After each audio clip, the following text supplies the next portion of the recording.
الحمد لله رب العالمين، والصلاة والسلام على أشرف الأنبياء والمرسلين نبينا محمد وعلى آله وأصحابه أجمعين، أما بعد.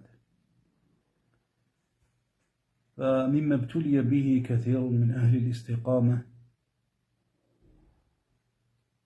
وصار ديدنا لهم وعادة عندهم السهر بالليل إلى ساعات متأخرة، وربما فوت عليهم السهر أو على بعضهم أوقاتا ثمينة وأزمنة شريفة.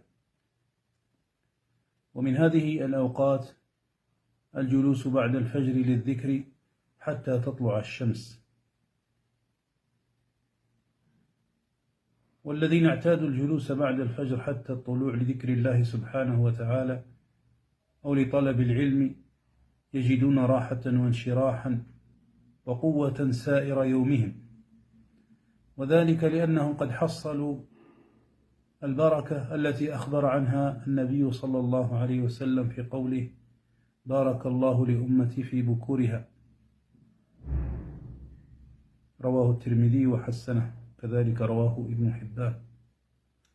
ولقد كان شيخ الإسلام ابن تيمية رحمه الله تعالى إذا صلى الصبح جلس في مصلاه يذكر الله حتى تطلع الشمس، ثم يقول لأصحابه: هذه غدوتي، ولو لم أتغدى الغداء سقطت قوتي. وصدق رحمه الله، فإن الذكر هو قوت القلوب، فتحصل به من السعادة والحلاوة ما يجعل المرء يعيش في الدنيا في جنة. حتى قال أحد السلف: إنا لفي سعادة لو علم عنها الملوك وأبناؤهم لقاتلون عليها بالسيوف. يقولون ذلك مع ما كانوا فيه من الفقر والحاجة وضيق الحال.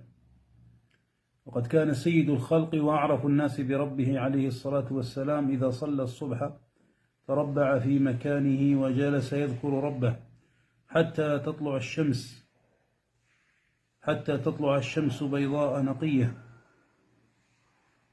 لذا يقول الشيخ ابن عثيمين رحمه الله تعالى في شرحه على رياض الصالحين: ولكن للأسف أكثرنا اليوم ينامون في أول النهار ولا يستيقظون إلا في الضحى، فيفوت عليهم أول النهار الذي فيه بركة.